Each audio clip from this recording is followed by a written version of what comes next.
제목으로 함께 말씀 나누도록 하겠습니다. 우리 앞뒤 좌우에 계신 분들 서로 바라보시면서 이렇게 좀 인사해 봤으면 좋겠습니다.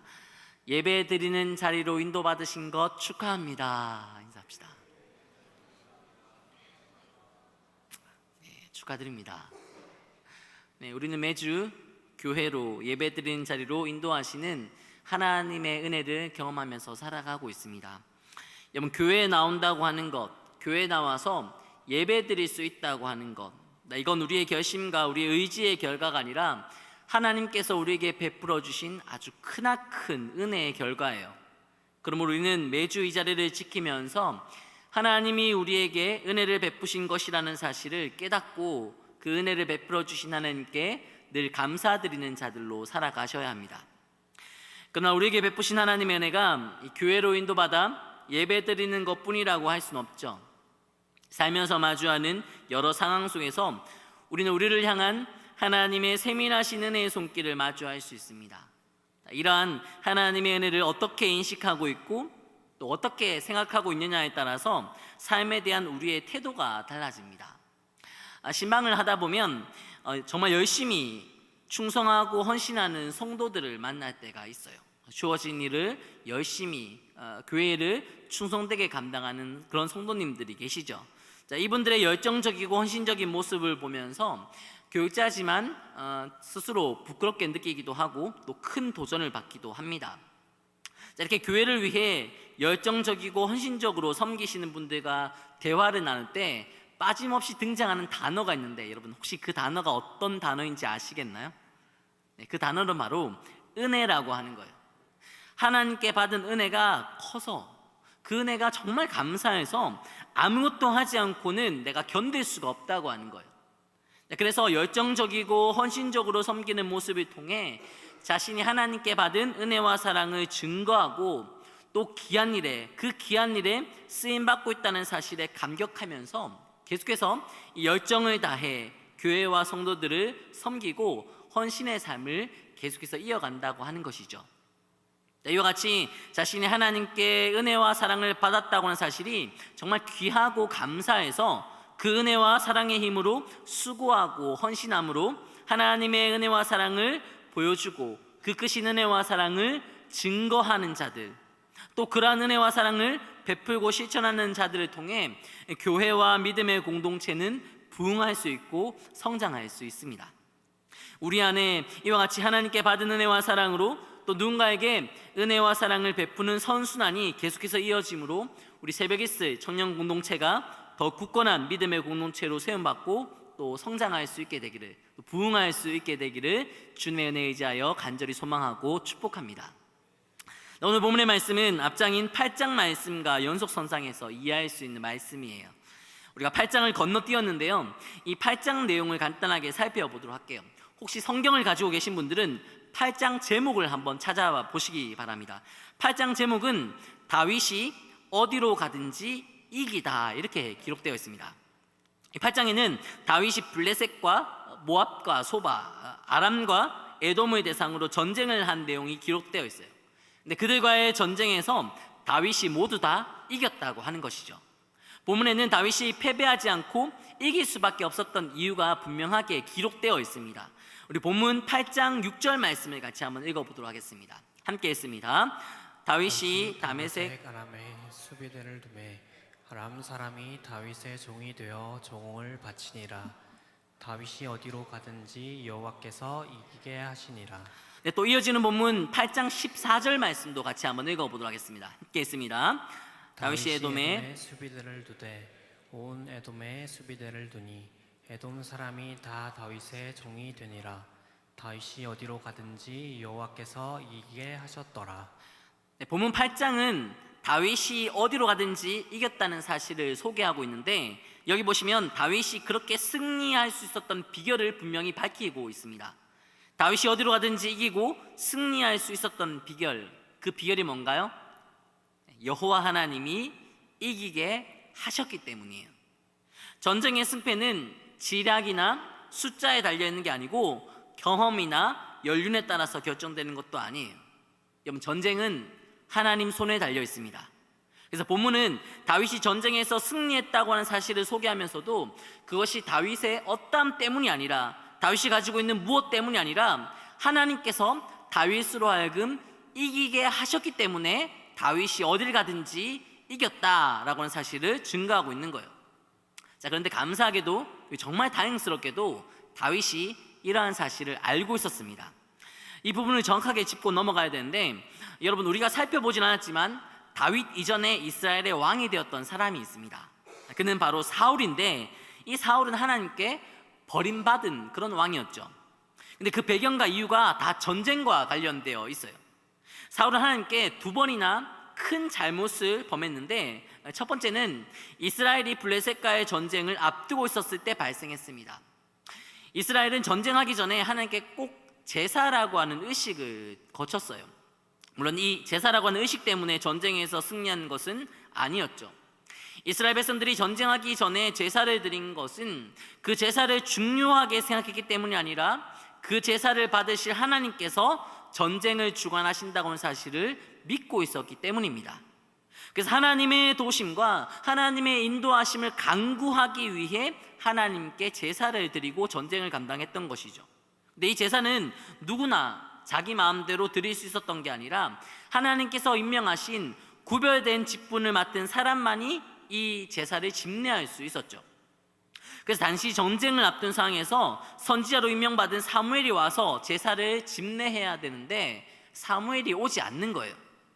당시 이스라엘과 전쟁하기 위해 모인 블레셋 군사들의 숫자는 너무 많아서 성경의 기록에 의하면 해변에 모래같이 많았습니다.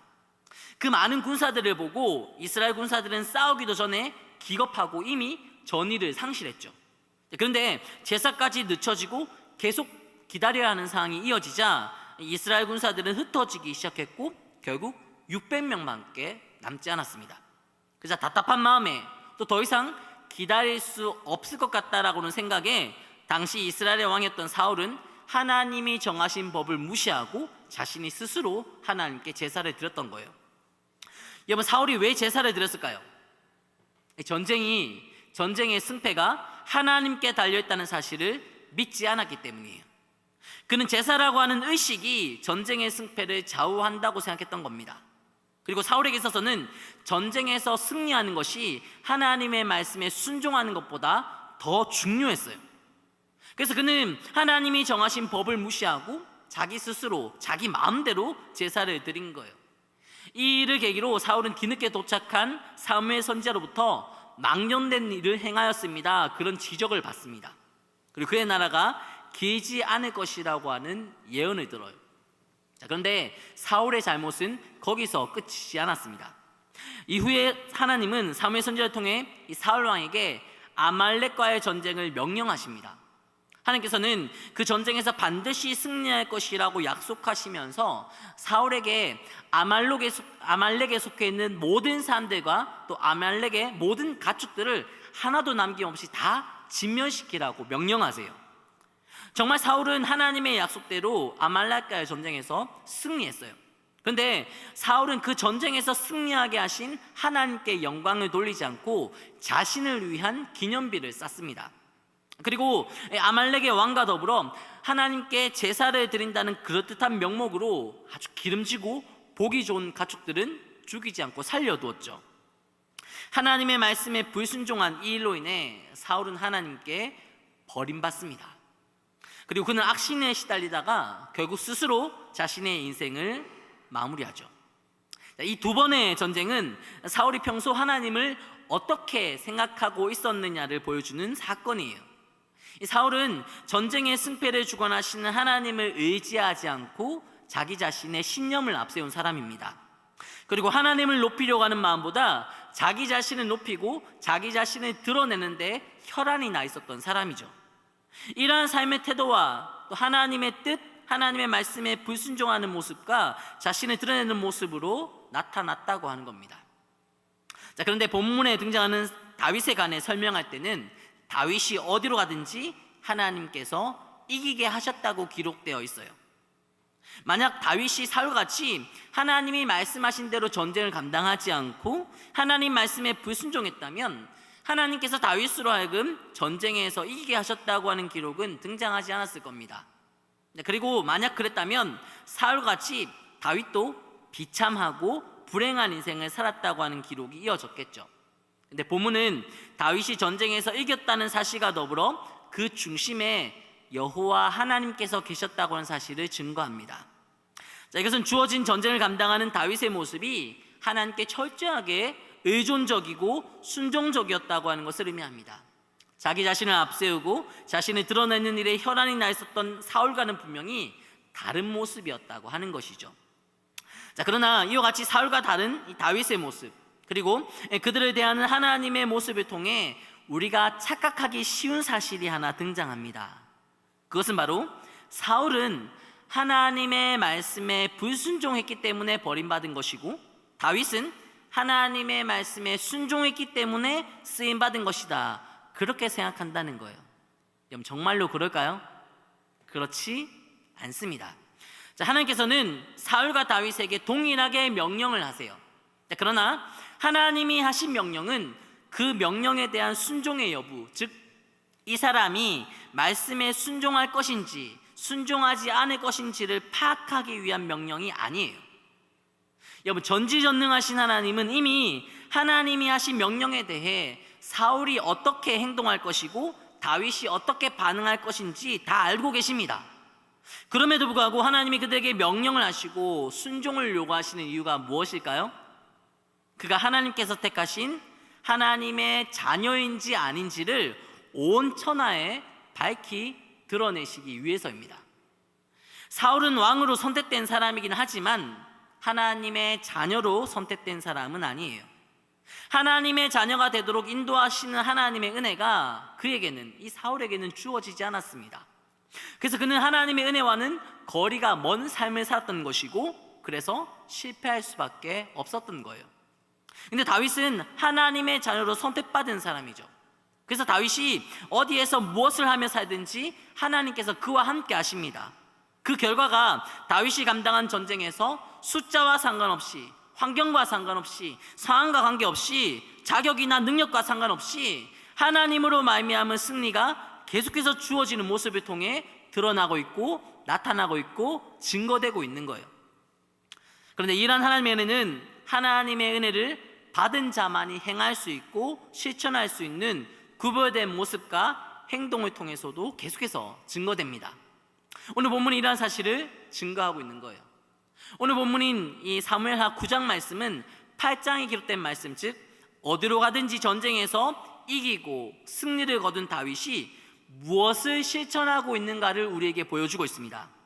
그런데 이러한 다윗의 모습과 행동이 하나님의 자녀된 자로서, 또 전쟁에서 이기고 승리하도록 인도하신 하나님의 은혜를 받은 자로서 너무나 다른 모습이고 너무나 구별된 모습이었다고 하는 거예요. 여러분, 사울은 하나님으로 말미암아 전쟁에서 승리를 경험했던 사람이었습니다. 그러나 사울은 그러한 승리를 경험한 후에 어떠한 행동을 하나요?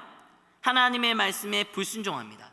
자신을 높이고 자신을 드러낼 만한 일들, 자신만을 위한 일을 감당했죠. 이러한 모습은 사울에게 하나님이 전쟁을 주관하시고 하나님이 전쟁에서 승리하도록 인도하셨다고 하는 믿음이 전혀 없었다고 하는 것을 증거합니다. 근데 오늘 본문에서 우리는 전쟁에서 승리를 경험한 다윗이 사울과는 다른 모습을 보여주고 있다고 하는 사실을 발견할 수가 있다는 것이죠. 오늘 본문이죠. 사무엘하 9장 1절 말씀 같이 한번 읽어보도록 하겠습니다. 9장 1절 말씀 함께 읽습니다. 다윗이 이르되 사울의 집에 아직도 남은 사람이 있느냐? 내가 요나단으로 말미암아 그 사람에게 은총을 베풀리라 하니라. 자, 하나님으로 말미암아 가는 곳마다 전쟁에서 승리하고 이제 다윗은 평안하게 살고 태평한 시대를 마주하게 되었습니다. 이때 다윗은 사울의 집에 남아있는 사람이 없냐고 하면서 자신이 요나단으로 말미암아 그 사람에게 은총을 베풀겠다고 말하고 있어요. 이 사울과 그의 아들 요나단은 길보아 산에서 블레셋과 전쟁하다가 전사하고 말았죠. 그로 인해 사울의 집과 그의 가문은 순식간에 패망하고 말았고, 사울을 피해 도망다니던 다윗이 그 뒤를 이어서 이스라엘의 왕이 되었습니다. 다윗 역시 블레셋을 포함하여 주변국들의 침략과 공격을 받아 전쟁을 감당해야 했죠. 그러나 하나님이 이기게 하셔서 다윗은 그 모든 나라, 모든 족속과의 전쟁에서 다 승리할 수 있었습니다. 그리고 이제 나라가 안정되자 다윗은 패망하고 멸절된 것 같은 사울의 집에 남아있는 사람이 없냐고 하면서 만약 누군가가 남아있다면 자신이 요나단을 생각해서라도 그 가정에 은총을 베푸겠다, 그렇게 말하고 있는 것이죠. 자, 여기서 다윗이 언급하고 있는 이 은총이라고 하는 단어는 여러분 들어봤을 거예요. 히브리어로 헤세드라고 합니다. 이 헤세드라고 하는 단어는 계약관계를 근거로 한 사랑과 자비를 의미하는 단어예요. 계약은 복수의 대상자들 사이에서 맺는 거죠. 두 사람 사이에서 혹은 다수의 공동체 혹은 국가와 국가가 어떤 일이 있어도 무슨 일이 있어도 서로 대적하지 않고 서로에 대한 자비와 사랑을 실천하기로 서로 약속하는 거죠. 이와 같이 두 사람 혹은 복수의 대상자들 사이에서 한 약속, 계약을 근거로 서로에게 실천하는 자비와 사랑을 헤세드라고 합니다. 자, 근데 이 헤세드는 사실 인간이 베풀 수 있거나 인간이 가진 힘이나 노력이나 의지로 실천할 수 있는 게 아니에요. 왜냐하면 인간은 지극히 이기적이고 자기 중심적인 존재이기 때문입니다. 자신에게 조금이라도 손해가 되거나 이익이 되지 않는다고 생각하면 금방이라도 계약을 깨버리고 서로 등 돌리고 배신하죠.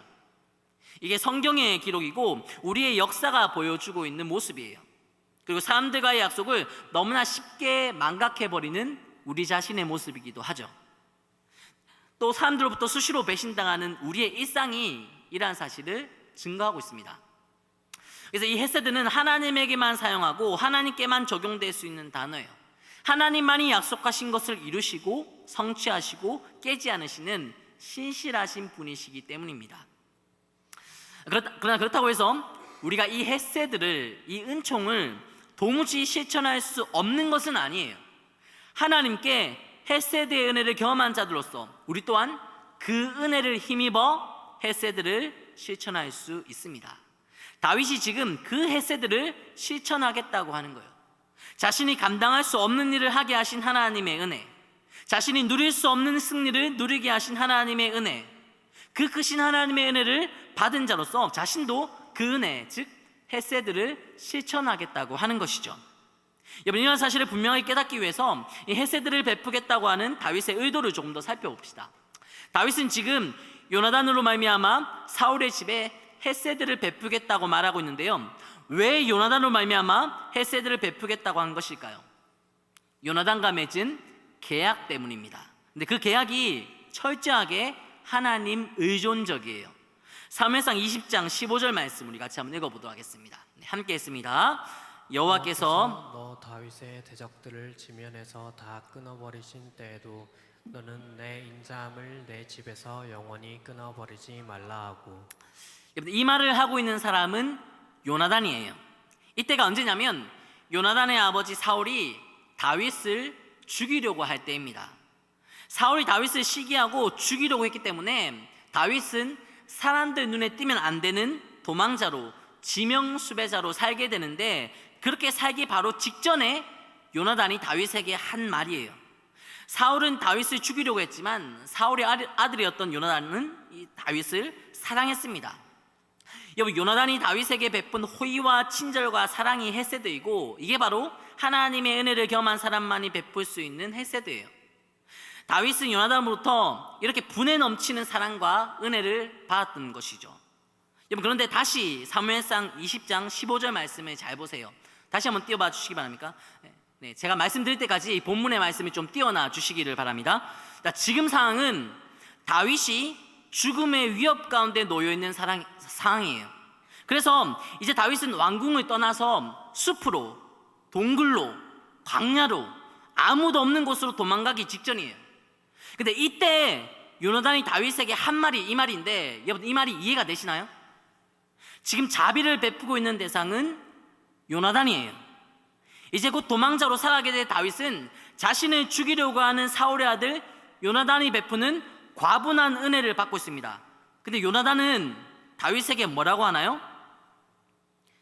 여호와께서 너의 대적들을 지면에서 끊어버리실 때 너는 우리 집에 대해 영원히 인자를 베풀어 달라, 인자를 끊어버리지 말라, 그렇게 말합니다. 그럼 지금 인자를 베푸고 있는 쪽은 요나단이에요.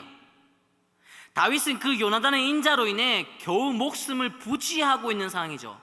근데 요나단은 지금 자신의 도움을 받고 있는, 자신의 정말 철저한 은혜와 사랑과 자비를 받고 있는 다윗에게 영원히 인자를 베풀어 달라고 요청하고 있는 거예요. 요나단이 이런 요청을 할 수 있었던 것은 그에게 어떤 믿음이 있었다고 하는 것을 의미합니까? 지금 죽음의 위협 앞에 놓인 다윗을 보고 가진 믿음이 아니라 이 다윗을 보호하시고 반드시 이 상황을 역전시키셔서 이 다윗을 위대하게 사용하실 하나님을 근거로 한 믿음이에요. 그래서 이 사무엘상 20장 15절 말씀 보시면 요나단은 다윗을 앞세우지 않고 여호와 하나님을 앞세우고 그 여호와 하나님께서 다윗의 대적들을 지면에서 끊으실 것이라고 확신하면서 자신의 집에 대한 인자를 요청하고 있는 겁니다. 이제 말씀을 내려주셔도 됩니다. 다윗은 요나단과 이 계약을 맺었습니다. 그리고 요나단의 믿음대로 정말로 하나님께서는 다윗을 지키시고 다윗을 보존하시고 다윗을 보호하셔서 마침내 이스라엘의 왕이 되게 하셨어요. 그리고 오늘 본문에서 보시는 것 같이 다윗이 어디로 가든지 대적들과의 전쟁에서 이기게 하셨죠. 여러분, 다윗은 하나님께로부터 이러한 은혜를 받았어요. 그리고 그러한 은혜를 믿었던 요나단에게도 이와 같이 과분한 은혜를 받았죠. 그래서 다윗은 요나단과 계약을 맺은 것 같이 하나님께로부터 받은 은혜, 그리고 그 하나님을 향한 믿음을 가진 요나단으로부터 받은 그 은혜를 똑같이 보여주고 똑같이 실천하고자 하는 거예요. 오늘 보면 1절 말씀 보시면 다윗은 요나단으로 말미암아 은총을 베푸겠다고 말하고 있지만 그 전에 다윗은 분명히 사울의 집에 남아있는 사람이 있느냐고 묻고 있어요. 사울은 자신을 죽이려고 한 사람이죠. 그래서 다윗은 사울의 집이 아닌 요나단의 집에 남아있는 사람이 있느냐, 그렇게 물어봐야 될 것 같아요. 근데 다윗은 은총을 베풀기 위해 요나단의 집이 아닌 사울의 집에 남은 사람이 있는가를 물어봐요. 여러분, 이게 실수였다고 할 수 없는 게 3절에 보시면 똑같은 질문, 이러한 질문이 반복되고 있기 때문입니다. 본문 말씀 3절 말씀 같이 한번 읽어볼까요? 3절 다시 한번 읽어봅니다. 시작. 왕이 이르되 사울의 집에 아직도 남은 사람이 없느냐, 내가 그 사람에게 하나님의 은총을 베풀고자 하노라 하니 시바가 왕께 아르되 요나단의 아들 하나가 있는데 다리 저는 자니이다 하니라. 그럼 다윗은 왜 자신을 죽이려고 했던 이 사울의 집에서 남은 자를 찾고 왜 그에게, 그의 가정에 은총을 베풀려고 하는 걸까요? 만약 다윗이 자신에게 선대한 요나단에게만 은혜를 베푼다면 이 은혜는 당연한 보답에 불과할 겁니다. 그러나 다윗은 사울의 아들 요나단으로부터, 그리고 그 요나단이 믿었던 하나님께로부터 절대로 당연하지 않은 은혜, 자격을 뛰어넘는 과분한 은혜, 이해와 상식을 능가하는 은혜, 혈통과 이해관계까지도 뛰어넘는 은혜를 받았습니다. 그러한 은혜를 받은 자로서 다윗은 자신도 그러한 은혜를 베풀고 실천하고 싶었던 거예요. 그로 인해 자신이 받은 은혜가 얼마나 크고 얼마나 귀한 것인지를 보여주고 나타내고 증거하고자 했던 것이죠. 여러분, 이렇게 해서 다윗에게 소개된 사람이 누구인가요? 요나단의 아들이었던 므비보셋입니다. 이 므비보셋에 대한 기록이 사무엘하 4장 4절 말씀에 기록되어 있거든요. 우리 함께 읽어보도록 하겠습니다. 함께 했습니다. 사울의 아들 요나단에게 다리 저는 아들 하나가 있었으니 이름은 므비보셋이라. 전에 사울과 요나단이 죽은 소식이 이스라엘에서 올 때에 그의 나이가 5살이었는데 그 유모가 안고 도망할 때 급히 도망하다가 아이가 떨어져 절게 되었더라. 사울과 요나단이 블레셋과의 전쟁에서 죽었을 때 이때 므비보셋의 나이는 5살이었어요. 그때 유모가 이 므비보셋을 안고 급하게 도망가다가 이 아이를 떨어뜨렸는데 그때부터 다리를 절게 되었던 것이죠. 오늘 보면 3절에도 보시면 이 므비보셋은 다리를 저는 자라고 소개하고 있죠. 근데 본문에 등장하는 이 다리는 복수로 기록되어 있어요. 그러니까 므비보셋은 양쪽에 있는 다리를 다 절었던 겁니다. 본문 12절에 보시면 이 므비보셋에게 이 아들이 있었다는 기록이 나와요. 이제 므비보셋이 장성해서 자녀가 있는 성인이 되었다고 하는 뜻이죠. 그로 인해 이 므비보셋은 5살 때 불의의 사고로 두 다리를 다 절게 되었고, 그로 인해 다 큰 성인이 될 때까지 계속 다리를 저는 상태로 살아왔다는 것을 의미합니다. 한쪽 다리만 절게 된다고 하더라도 굉장히 불편할 텐데, 이 양쪽 다리를 다 절었다면 그의 삶이 얼마나 힘겨웠을까요? 게다가 할아버지였던 사울과 아버지 요나단은 이제 더 이상 누구도 찾지 않고 누구 하나 추모하거나 그리워하지 않는 전사자들일 뿐이었죠. 다윗이 찾기 전까지 이 무비보셋은 철저하게 잊혀지고 외면당한 채 힘겨운 인생을 살아가고 있었습니다. 근데 어느 날 갑자기 이스라엘의 왕 다윗이 무비보셋을 찾아와요. 그리고 그에게 은총을 베푸겠다고 하면서 그의 할아버지 사울의 소유였던 땅을 되돌려주고 이제 앞으로는 다윗과 함께 한 상에서 밥을 먹게 합니다. 왕과 같은 영광과 호사를 누리며 사는 거죠. 이 예상하지 못한 극진한 대접과 은혜를 받은 무비보셋이 뭐라고 고백합니까? 본 8절 말씀입니다. 8절 같이 한번 읽어봅니다. 시작. 그가 저라 이르되 이 종이 무엇이기에 왕께서 죽은 개 같은 나를 돌아보시나이까 하니라. 무비보셋이 자기 자신을 뭐로 표현하고 있죠? 죽은 개라고 표현하고 있어요.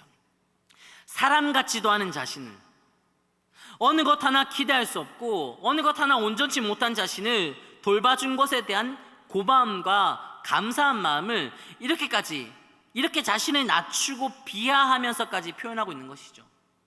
여러분, 이러한 무비보셋의 고백을 들으면서 다윗은 잠깐 힘겨웠던 지난 일들에 대해서 추억했을 거예요.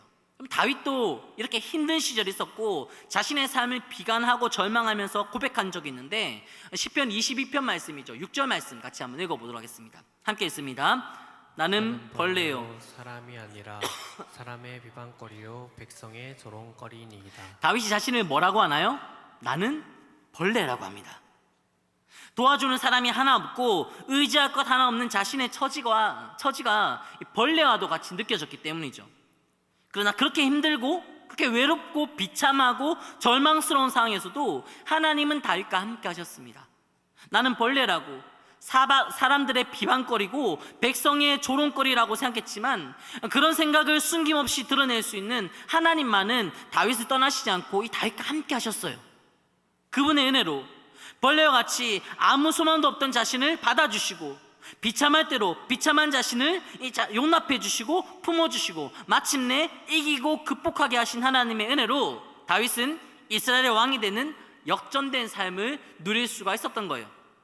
그리고 이제 그 크신 은혜를 받은 자로서, 그리고 한때 벌레와도 같았던 자신을 마주했던 자로서 자신을 짐승 취급하고 있는 무비보셋을 품어주고 용납하며 자신이 받은 은혜를 흘려보내고 있는 겁니다. 지난 시간에 우리는 하나님의 은혜는 갚을 수 없는 은혜라는 말씀을 드렸습니다. 맞습니다. 하나님의 은혜는 우리가 절대로 갚을 수 없는 은혜예요. 그래서 하나님은 우리에게 은혜를 갚으라고 주신 게 아니라 누리라고 주신 것이라는 말씀을 여러분과 함께 나누었습니다. 하늘보다 높고 바다보다 넓고 깊으신 하나님의 그 크신 은혜를 여러분 충만히 누리며 살아가시기를 축복합니다. 그러나 그 크신 하나님의 은혜를 받은 자들로서 우리는 이 하나님의 은혜를 갚을 수는 없지만 누군가를 대상으로 받은 그 크신 은혜를 베풀고 실천할 수 있고 또 보여줄 수 있고 증거할 수는 있어요. 볼품없고 자격 없는 자에게 베풀어 주신 하나님의 그 크신 은혜는 우리의 말로 증거되는 게 아닙니다.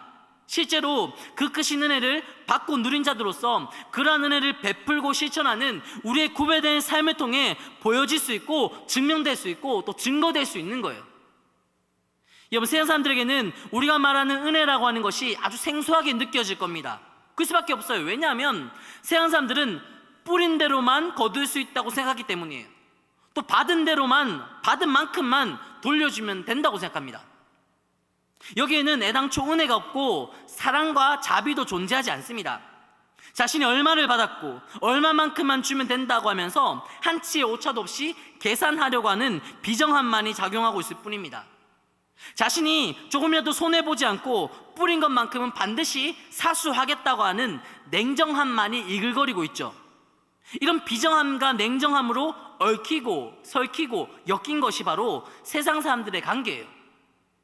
이런 관계에는 조금의 양보도 희생도 없고 어떠한 종준도 배려도 존재하지 않아요.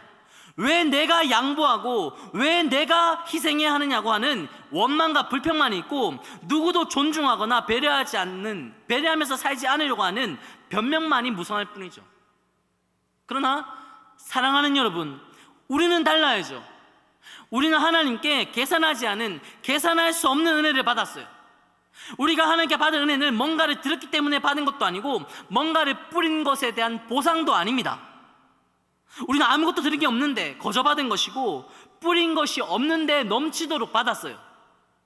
그 크신 은혜를 갚을 수는 없지만 그 크신 은혜를 베푸신 하나님을 높이고 증거할 수 있는 방법은 단 하나, 우리도 그러한 은혜를 베풀며 사는 거예요. 비정하게 다 계산해보고 받은 만큼만 되돌려주는 게 아니라 아무도 신경 쓰지 않는 자들에게 나아가 넘치도록 베풀고 섬기며 사는 거예요. 냉정하게 다 따져보고 해야 할 것만 실천하며 사는 게 아니라 누구도 실천할 수 없는 것을 기꺼이 자발적으로 실천하며 사는 거예요. 여러분, 실제로 우리 주변에는 벌레와 짐승 취급당하는 다윗과 무비보셋으로 살아가는 사람들이 너무나 많이 있습니다. 누가 그들에게 다가갈 수 있나요? 누가 그들의 손을 붙잡아 줄 수 있나요? 누가 그들의 편이 되어주고 누가 그들의 지팡이가 되어줄 수 있나요? 누가 그들과 함께 손 맞잡고 울어줄 수 있나요? 그런 은혜를 경험한 사람들입니다. 그런 사랑을 받아본 사람들이죠. 그 은혜를 겪어보지 않으면 못 도와줍니다. 그 사랑 받아보지 않으면 안 도와줘요. 자신에게 주어지는 게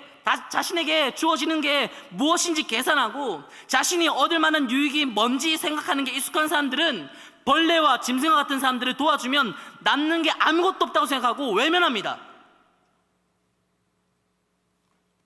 여러분, 강도를 만나서 거의 죽게 된 사람을 봤으면서도 외면한 사람들이 레위인이었고 제사장이었다고 하는 것을 우리는 잊지 말아야 합니다. 하나님께 예배드린 데 앞장섰던 레위인도, 심지어 하나님께 드릴 예배를 주관했던 제사장도 하나님의 은혜와 사랑을 실천하는 일에는 실패했어요. 왜인가요? 그런 은혜와 사랑을 받아본 적이 없기 때문이죠. 그들은 자신이 더 귀하고 자신의 신변이 더 소중했어요. 그러니 하나님을 예배하는 자들인데도, 하나님을 위해 헌신하는 자들인데도 하나님의 은혜와 사랑을 실천하지 않는 겁니다.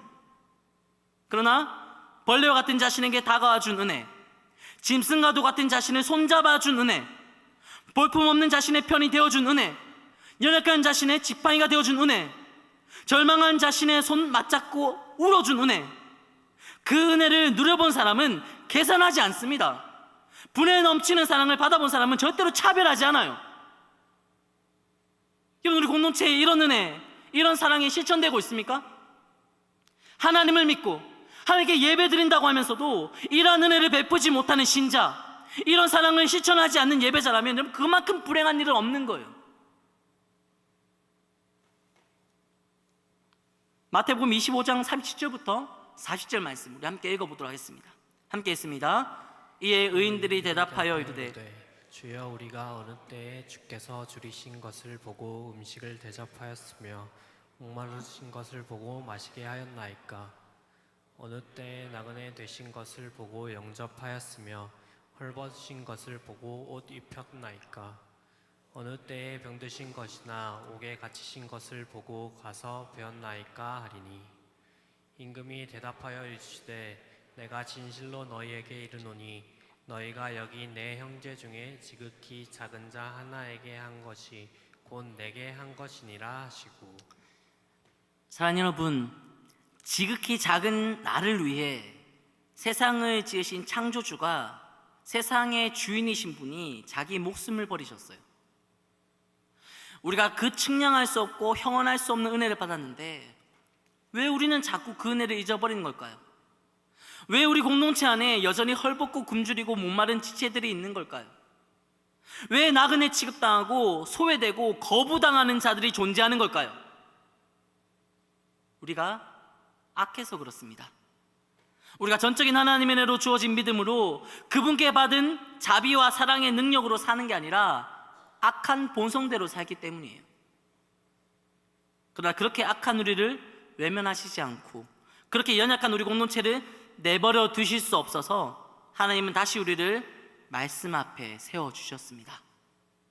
지극히 작은 나를 향하신 그 하나님의 신실하신 사랑 앞에, 지극히 연약한 우리 공동체를 향하신 그 하나님의 한량없으신 은혜 앞에 다시 설 수 있는 기회를 계속해서 허락해 주시는 거예요. 결국 우리를 향하신 하나님의 인도하심으로 말미암아 그 크신 은혜와 사랑 앞에 서게 될 때 우리 또한 그 크신 은혜와 사랑으로 변화될 수 있고 무장될 수 있습니다. 그리고 더 이상 계산하지 않고 차별하지 않고 줄이고 목말라 하고 헐벗고 굶주린 자들, 연약하고 지친 자들, 스스로를 벌레라고 짐승이라고 폄하하는 지극히 작은 그들에게 나아갈 수 있습니다. 주신 말씀 잘 기억하며 오늘도 우리를 인도하신 하나님의 은혜와 우리의 삶을 가능하게 하신 하나님의 사랑을 힘입고 그 은혜와 그 사랑 앞에 설 수 있는 여러분들이 되시기를 바랍니다. 그로 인해 하나님의 그 크신 은혜와 사랑을 받은 자들로서 받은 은혜와 사랑을 베풀고 실천하는 삶을 통해 하나님과 그분의 은혜와 사랑을 보여주고 드러내고 증거하는 구별된 삶을 실천하며 살아가시고, 이러한 삶을 통해 우리가 몸담고 있는 공동체, 무엇보다 우리 새벽에 쓸 청년 공동체가 하나님의 은혜와 사랑으로 충만한 믿음의 공동체가 될 수 있기를 주님의 은혜에 의지하여 간절히 소망합니다. 이 시간 함께 찬양하고 결단하며 기도합시다. 괜찮으시다면 자리에서 일어나셔서 함께 찬양하실까요? 우리 준 2층에도 함께 예배드리신 분들 계신다면 함께 일어나셔서 우리 함께 찬양으로 고백하고 기도합시다. 주 예수의 얼굴을 구하며 예배하는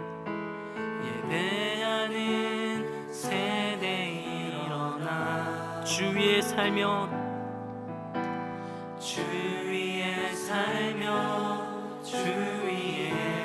죽으니 이것이 우리의 부르심. 살기 위해 주 따르지 않고 죽기 위해 주를 따르며 내 가진 것 모두 주를 위해 드리리. 주님의 일 행하시옵소서. 다시 한번 부흥을 주소서. 주의 나라가 이 땅에 다시 세워지는 그 영광을 우리 보게 하소서. 주 예수의 영광을. 우리 다시 한번 처음부터 고백합시다. 주 예수의 얼굴을 구하며 예배하는 세대에 일어나 주 위에 살며 주 위에 죽으니 이것이 우리의 부르심. 살기 위해 주 따르지 않고 죽기 위해 주를 따르며 내 가진 것 모두 주를 위해 드리리. 주님의 일 행하시옵소서.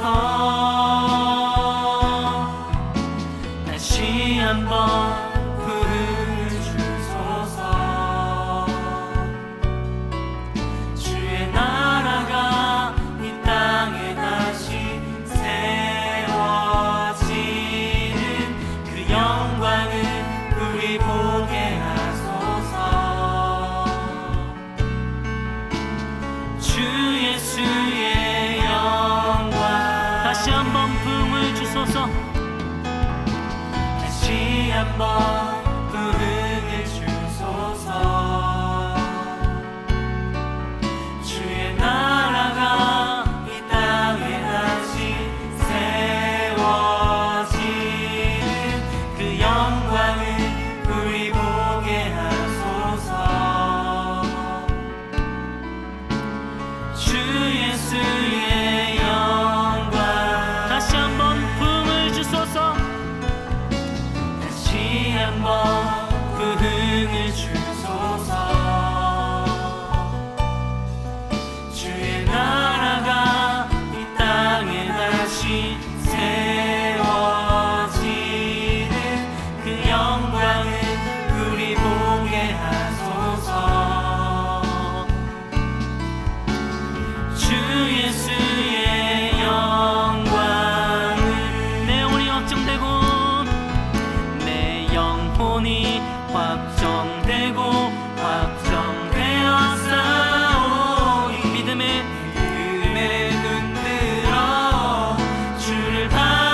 입술로 고백합시다. 내 영혼이 확정되고 확정되어 싸우니 믿음에 눈들어 주를 바라봅니다.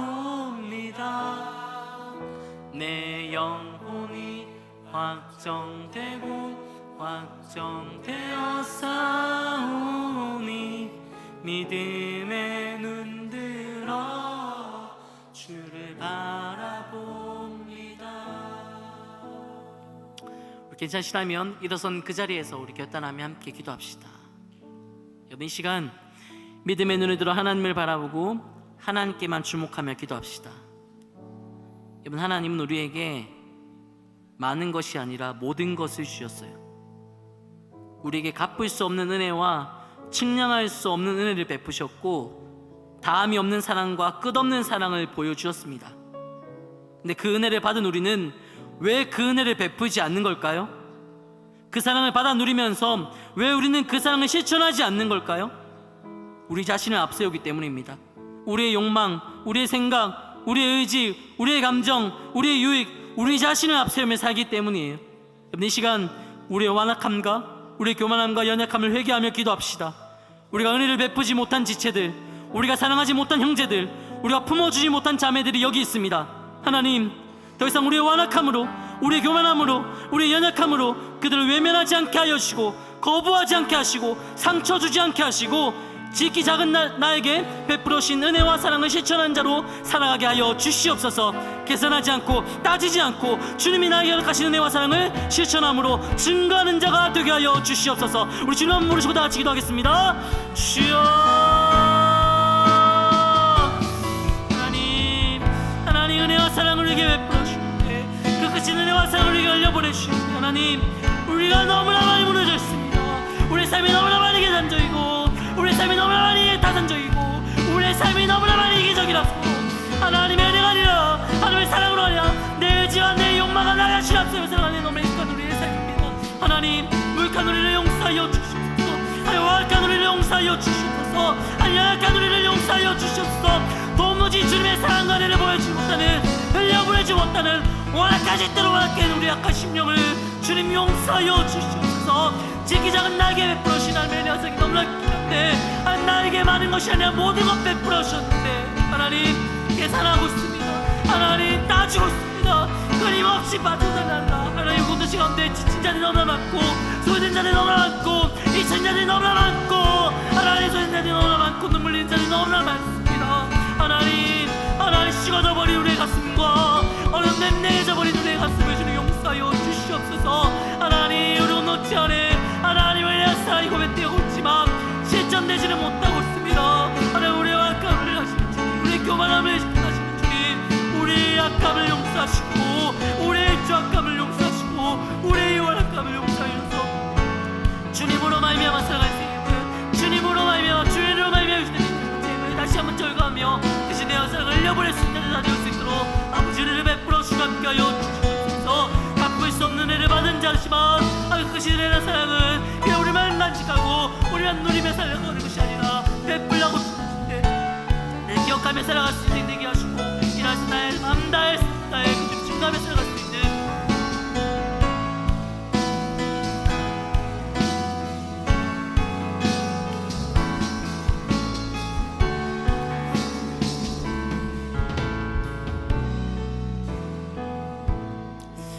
하나님, 우리가 하나님의 은혜와 사랑을 모르는 거 아닙니다.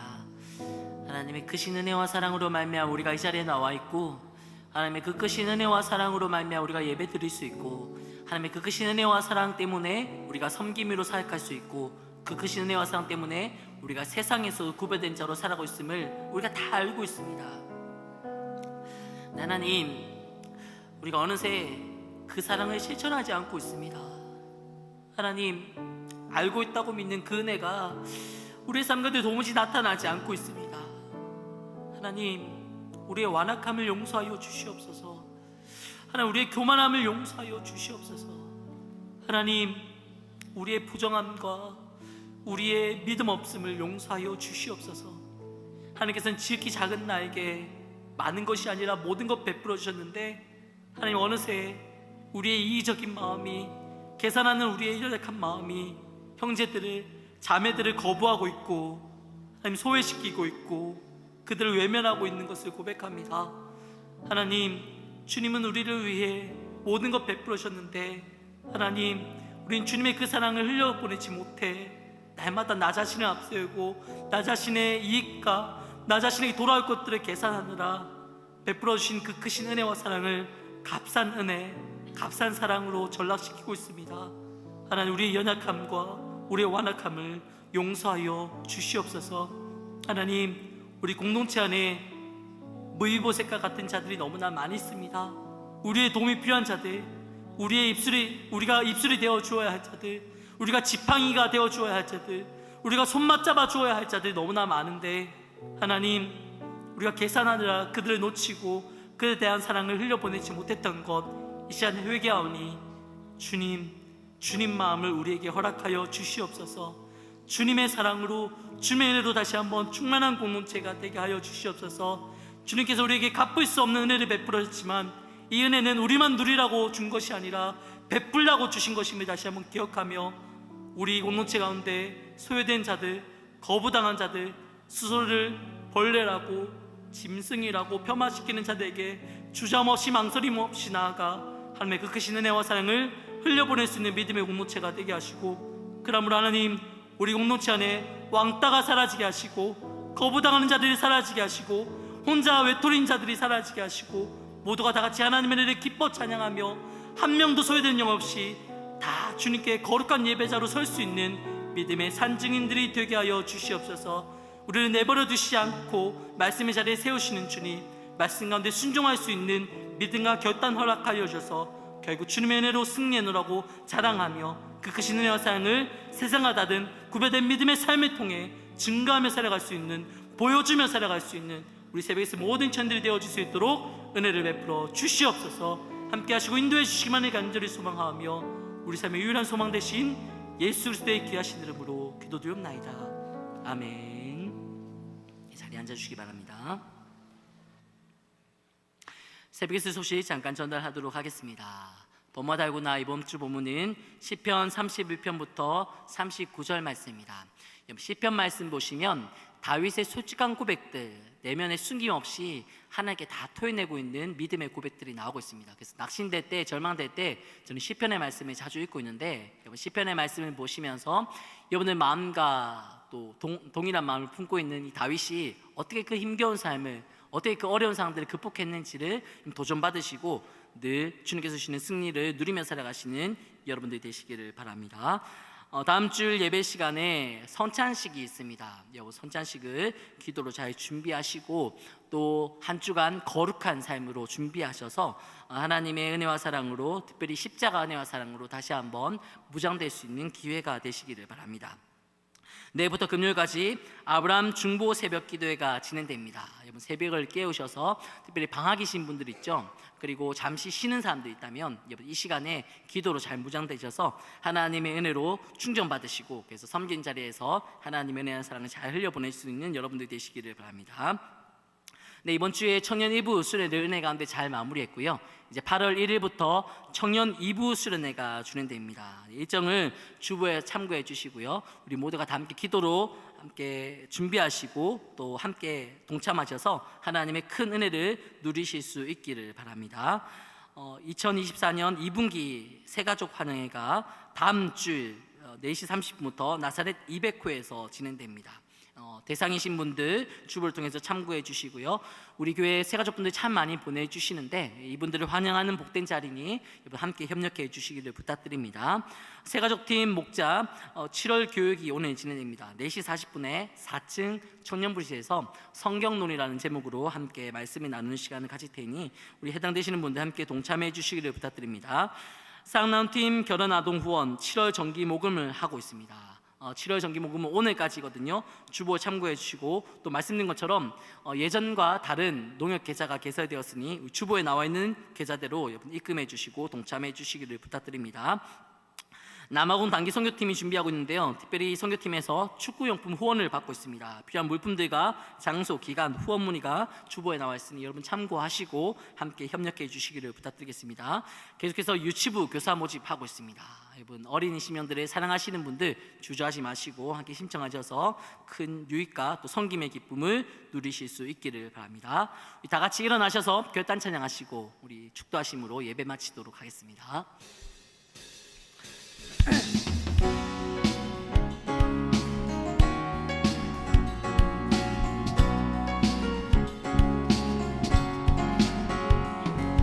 우린 주를 만나고 새로운 삶을 시작했네. 모든 것을 할 수 있을 거라고 자신감으로 가는 설레는 마음만으로 넘어지고 일어나기도 해.